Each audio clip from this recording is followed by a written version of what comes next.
Hey, ¿qué tal? El día de hoy tengo este Jetta. Nos está marcando un código en la computadora y le vamos a dar un chequeo. Eh, Parece ser que es algo muy sencillo. Si te interesa, quédate conmigo. Muchas cosas que aprender. Comenzamos.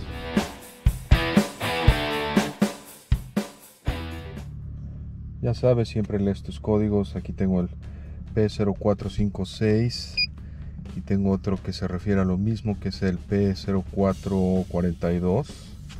Los dos se refieren a lo mismo. Vamos a hacer una pequeña búsqueda y ahí vemos que encontramos. Lo que este coche nos presenta en estos códigos es algo muy común, y es que aquí en lo que es esta parte podemos darnos cuenta que este tapón, como podrán ver, aquí dice que la luz puede ser encendida si no se aprieta correctamente. Este tapón ya lo estuvimos probando y descubrimos que a pesar de que se aprieta, sigue teniendo fugas. Entonces, lo que sucede muchas veces en estos casos es de que este sello usualmente se deteriora, y lo que yo hago es voltear el sello y continuar las pruebas. Hice eso, efectivamente volteé este sello, lo puse al revés y después de una semana detecté que es lo mismo.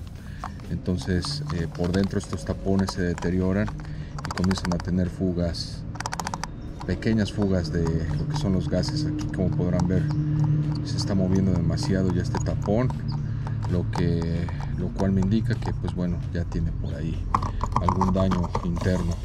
Entonces pues bueno, este tapón usualmente con hacer esto es más que suficiente, pero de ahí viene esta falla. Entonces lo que yo voy a hacer es conseguir este tapón y te muestro cómo viene de fábrica. Aquí te presento el número de parte para este vehículo. Este se compró de fábrica, de agencia, y pues aquí tienes la parte nueva. Entonces lo único que hay que hacer es reemplazar el tapón viejo por este nuevo, y es muy sencillo. Lo único que hay que hacer es desprender este clip que lo sostiene con la puerta para que a la hora que lo quites no caiga. Este tapón usualmente va de este modo, ¿verdad?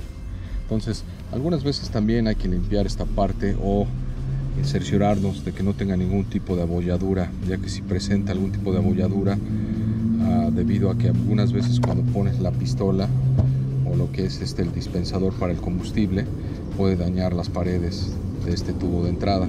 Entonces cerciórate de que esté limpio, de que no tenga abolladuras. Si ese es el caso, entonces nos vamos a lo fácil, que es cambiar este tapón.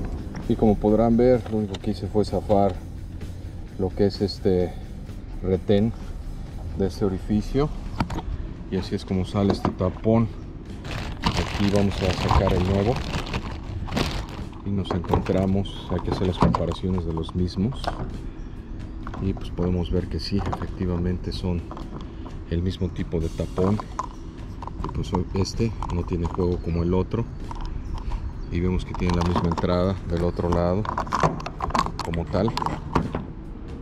Y pues nada, lo único que hay que hacer es ponerlo en forma. Este tapón será puesto de esta manera. Ahí pude sentir claramente cómo hizo clic de una forma muy sencilla. Aquí simplemente empujé el retén y ya quedó. Y pues nada, aquí puedo ver claramente cómo este tapón está muy duro, cuando el anterior, vean, ya está muy flojo. Esto quiere decir que ya tiene fugas internas. Entonces pues bueno, como bien puede ser el fallo, el código que me mandó la computadora se refiere a este tapón usualmente. Sin embargo, yo me voy de lo fácil a lo difícil. Esta es una de las causas clásicas o típicas por qué se prende la luz del check engine en emisiones cuando tienen fugas muy pequeñas. Y si tu luz se vuelve a prender, entonces quiere decir que tienes un problema en otro lugar del sistema de emisiones, que bien puede ser de la misma válvula IVA, puede ser alguna manguera en el motor. Pero bueno, pienso que este fue el problema de este vehículo. Lo que yo voy a hacer a continuación es desaparecer la luz del tablero, y pues con eso queda este proyecto listo. Muy bien, ya de regreso aquí en la unidad. Aquí nos damos cuenta de que la luz sigue ahí. Entonces lo que vamos a hacer es borrar ese código. Aquí nos vamos a la marca del vehículo. Ya que estamos aquí, le vamos a dar en sistema, selección de sistema. Le damos un clic ahí, nos vamos a lo que son los electrónicos de el motor o la computadora del motor.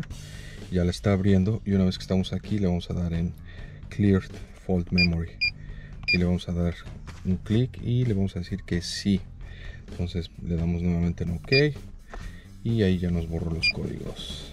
Ok, aquí podemos ver que en el tablero ya no hay nada. Prendemos el coche, ya se prendió. Aquí me voy a poner el cinturón de seguridad y pues nada, este proyecto quedó concluido, amigos. Pues muy bien, si te gustó este contenido, ya sabes, puedes suscribirte al canal. Tengo este y otros videos que te podrían interesar acerca de este y otros vehículos, proyectos desde casa, muy sencillo. Ocupas herramientas básicas en la mayoría de los contenidos y más ni más. Seguimos en contacto hasta el próximo video y que tengas bonito día. Hasta la próxima. Chao.